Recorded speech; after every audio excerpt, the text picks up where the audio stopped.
In a world of concentrated impersonal power, the important levers and wires are usually pulled by invisible hands. To no one is it given to look on many of the faces behind the hands, but everyone knows that they include both big business and big government. In a society dominated by mass media, world-spanning corporations, armies and intelligence agencies, and mysterious bureaucracies, they are getting stronger. Meanwhile, the majority of people have little part in the decisions that affect their families, workplaces, schools, neighborhoods, towns, cities, country, and the world. 64,000 is the median number of words per book. Average person reads about 200 words per minute. Simple math will tell us that is one book in 320 minutes. To accomplish this in 7 days, numbers say you would have to read for 45 minutes a day.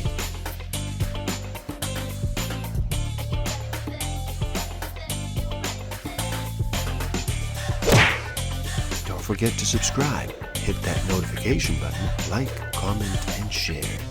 Enjoy.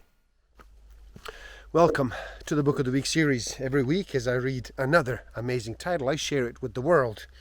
My name is Igor S.F. Walker. Today we look at Friendly Fascism, the New Face of Power in America by Bertram Gross. A title from the forbidden bookshelf. So how about you slow down and relax? Reduce all that noise for just a bit. Make that choice and decide to listen. In this video, we look at a book about democracy. It is a book of realism, fear, and hope. It is about great achievements and tragic failures in America. About maneuverings that could turn the democracy we now know into a new form of despotism. A forbidden book. Stick around till the end. I will share with you some tools I have in use that will help you tremendously in this game of life. Discover a way to find out what actually motivates you, what innate human need is driving all of your decisions and your behavior. I will share some tools to improve your self-awareness, social awareness, self-management, and relationship management. As America does not ban books, other means, less evident and so less controversial, have been deployed to vaporize them. Some almost never made it even into print, as publishers were privately warned of them from on high, either on the grounds of national security or with blunt threats of endless corporate litigation. Other books were signed enthusiastically, then dumped, as their own publishers mysteriously failed to market them or even properly distribute them. But it has mainly been the press that stamps out inconvenient books, either by ignoring them or most often laughing them off as conspiracy theories despite their soundness or even because of it. Once out of print, these books are gone. These books, by and large, were made to disappear or were hastily forgotten, not because they were too lewd, heretical, or unpatriotic for some touchy group of citizens.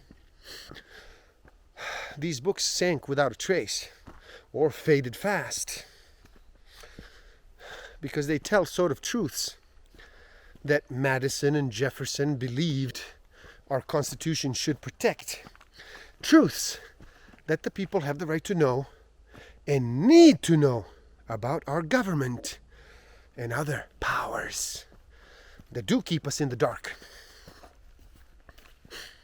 For over a half a century, America's vast literary culture has been despairingly policed and imperceptibly contained by the state and by the corporate entities, well placed and perfectly equipped to wipe out wayward writings.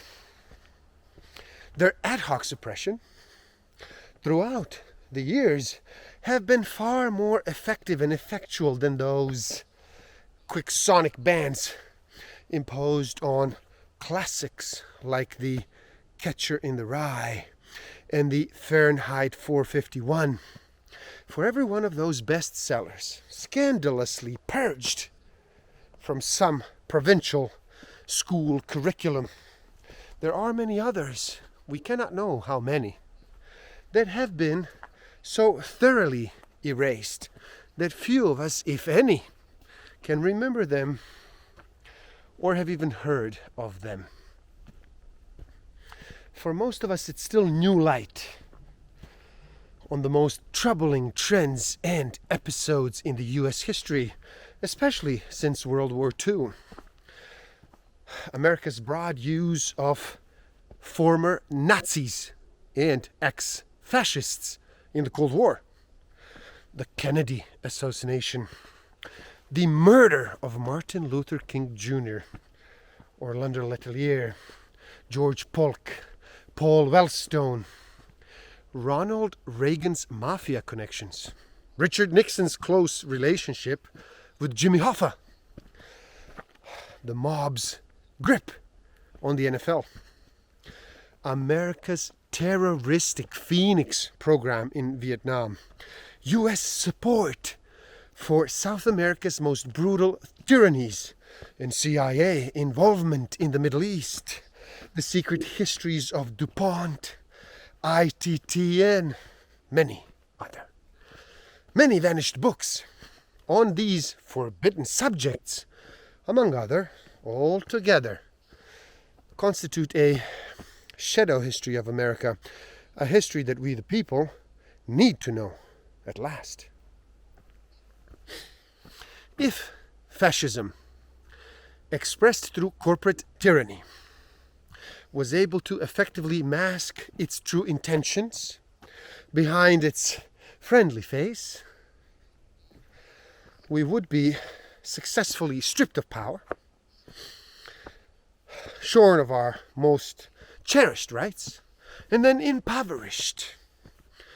We have undergone, as Gross foresaw, a corporate coup d'etat in slow motion. Our democracy is a fiction. It is a useful fiction in the hands of the corporate state, which seeks to mask its absolute power, but it no longer exists. The consent of the governed is actually a cruel joke. Elected officials are manufactured personalities and celebrities. We vote based on how we are made to feel about corporate political puppets. The puppets, Democrats and Republican, engage in hollow acts of political theater. They keep the fiction of the democratic state alive. There is, however, no national institution left that can accurately be described as democratic. Citizens, rather than participate in power, are permitted virtual opinions to preordained questions. And kind of participatory fascism as meaningless as voting on American Idol.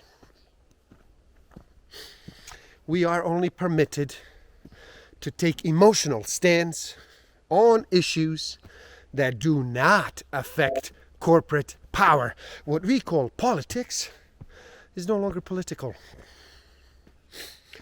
Our government and judiciary, wholly owned subsidiaries of the corporate state, have no real sovereignty.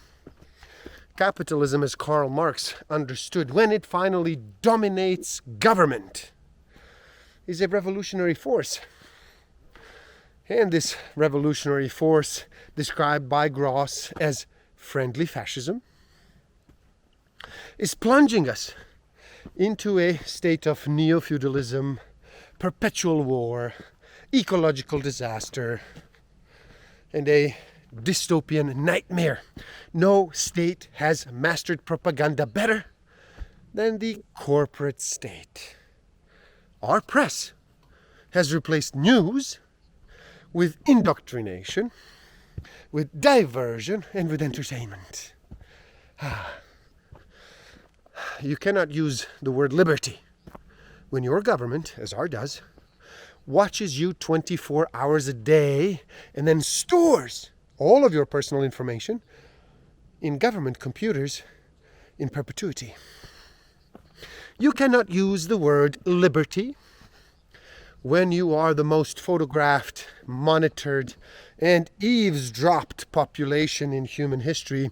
You cannot use the word liberty when it is impossible to vote against the interest of Goldman Sachs and General Dynamics. You cannot use the word liberty when the state empowers militarized police to use indiscriminate lethal force against unarmed citizens in the streets of American cities, and then torture tens of thousands of citizens, most poor people of color, in the largest system of solitary confinement, in the largest prison system on planet Earth. This is the relationship between a master and a slave. Friendly fascism portrays two conflicting trends in the United States and the other countries of the so-called free world. The first is a slow and powerful drift toward greater concentration of power and wealth in a repressive, big business, big government partnership. The other is a slower and less powerful tendency for individuals and groups to seek greater participation in decisions affecting themselves and others. It affects power relations in the household, in the workplace, in the community, school, church, synagogue, mosque, and even the labyrinths of private and public bureaucracies. Princes, wrote Machiavelli many centuries ago, should delegate the ugly jobs to other people and then reserve the attractive functions for themselves. Distributing general propaganda, however, is perhaps the scariest operation of the fifth column.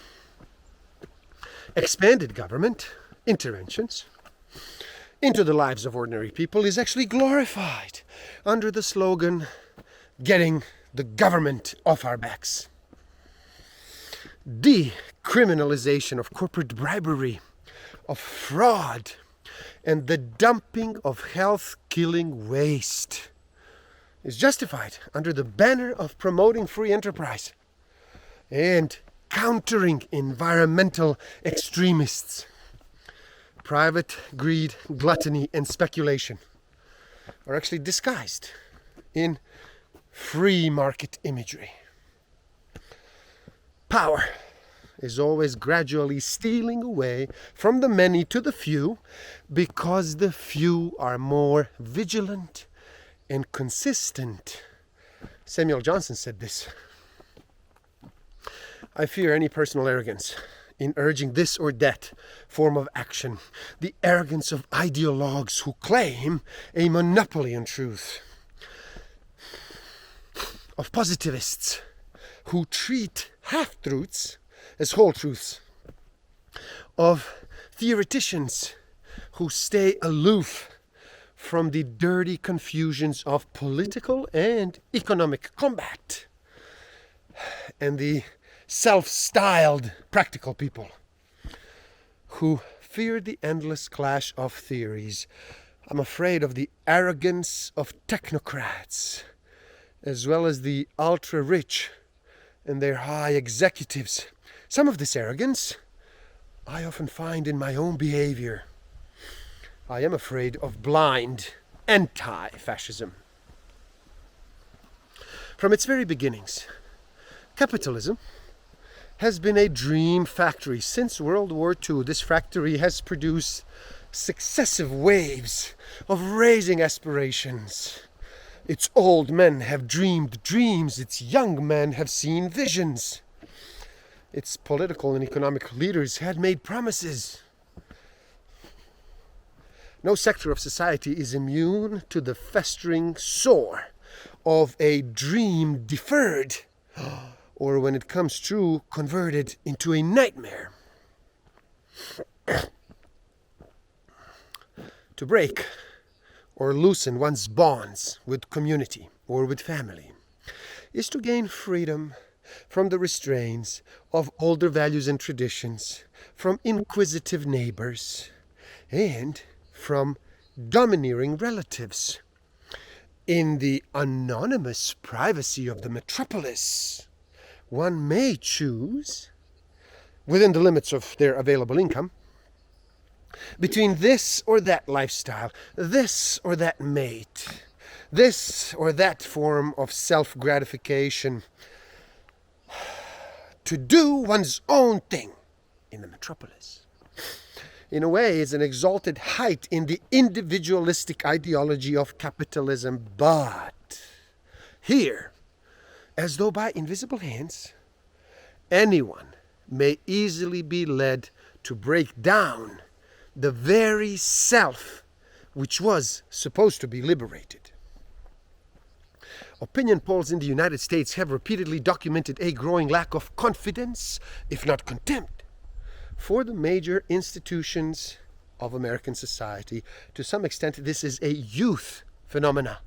Young people lose confidence when they sense the contrast between the ideals and the behavior of their elders.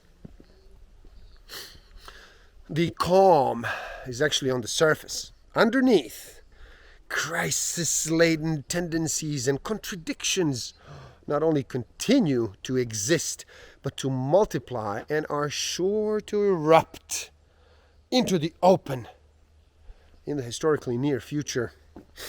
The symbol of crisis in Chinese is made up of two characters whose meanings are danger and opportunity. To me, that precisely describes the present situation. The unfolding logic of friendly fascism is responding to crises by actions that consolidate power. But what kind of a power structure would emerge? Triple speak, a three-tiered language of myth, jargon, and confidential straight talk. Unlike Orwell's doublethink and newspeak, triplespeak is not part of any overall plan. It merely develops as a logical outcome of the establishment's maturation and essential element in the tightening of oligarchic control at the highest level of the Golden International. Without myths, the rulers and their aides cannot maintain support at the lower levels of the major establishments.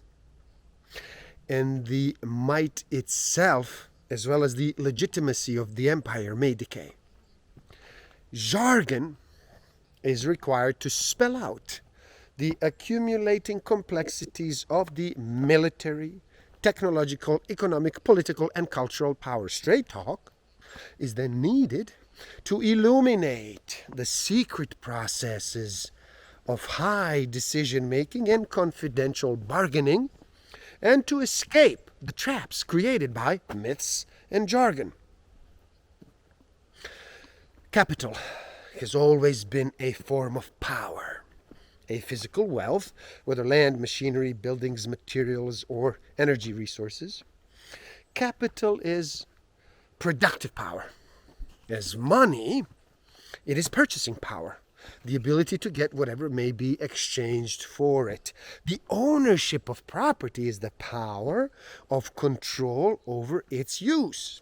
In turn, the power of wealth, money, and ownership has always been required both protection and encouragement through many other forms of power. Information has always been a strategic source of power. From time immemorial, the teacher, the priest, the censor, and the spy have helped despots control subject populations under the old-fashioned fascist dictatorships.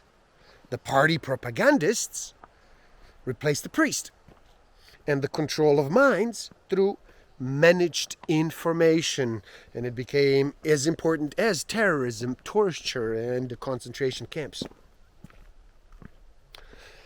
With the maturing of modern capitalism, the managing of information has become a fine art.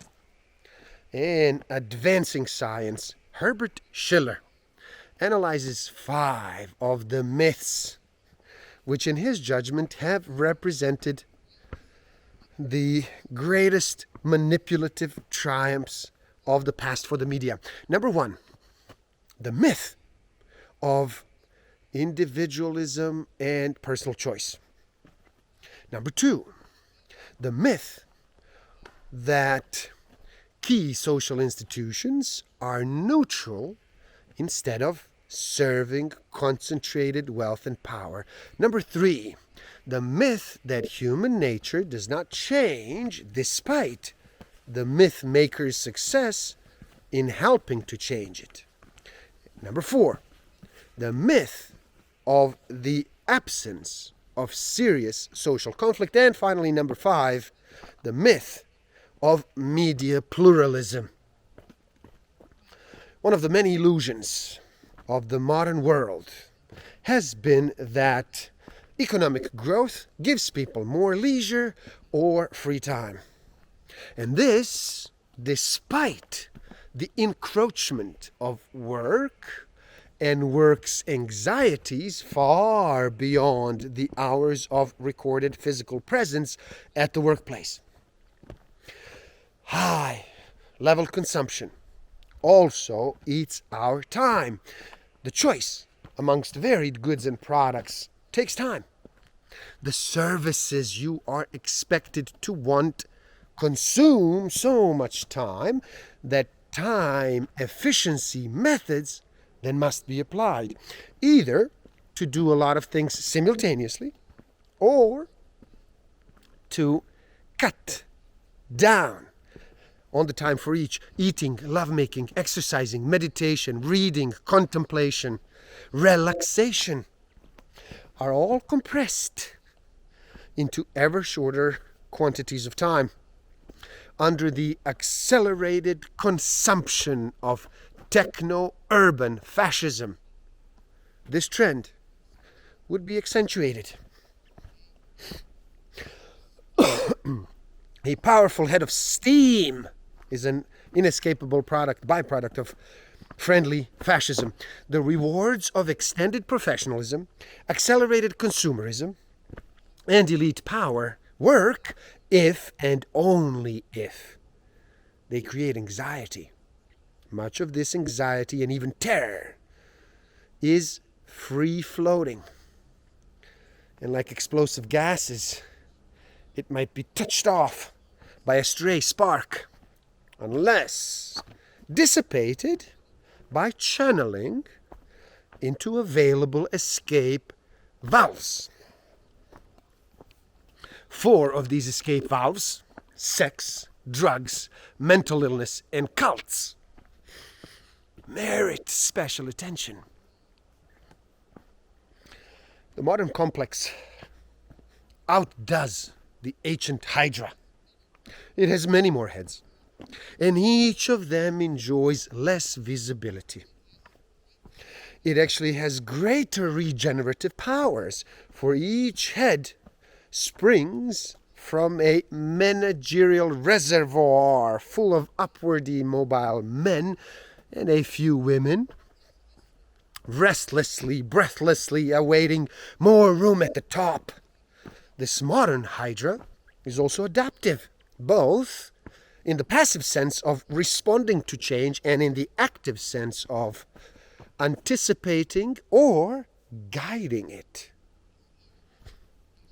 As large corporations became persons before the law, and thereby entitled to personal rights, they tended to displace or diminish many direct personal relations about the real people.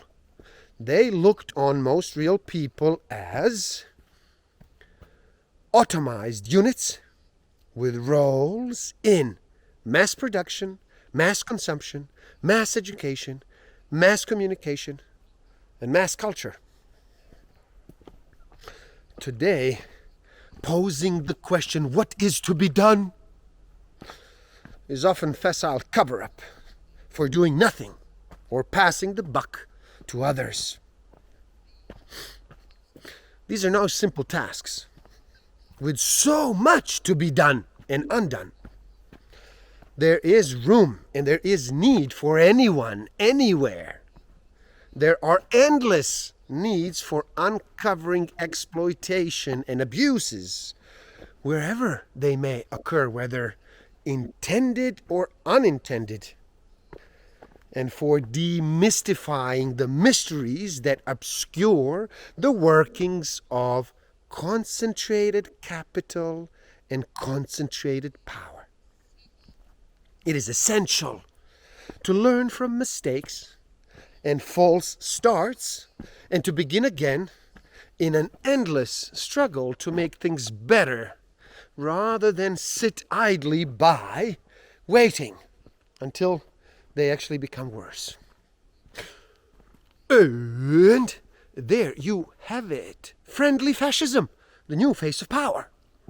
Please do help out. It is easy. Simply like this video so more people can enjoy it. Like it so people get this information so they can share it. You share it too. Spread the word. Do leave a comment and do share your thoughts. Tell me what you thought about this. Were you aware of this information? Share your thoughts. Subscribe to my channel and stay up to date. You know how to do this. You know which buttons you need to click. Link to this book is in the description below. Buy it. Read. Never stop learning, especially learning about yourself and nature. So gift yourself by taking the free human needs test on my website, and then find out what actually motivates you, what innate human need is driving all of your decisions and your behavior. And if you feel you are ready to improve your self-awareness, social awareness, self-management, and relationship management even further, then do check out my Master of Life Awareness program. The links, well, they're in the description below. I thank you. Love and respect.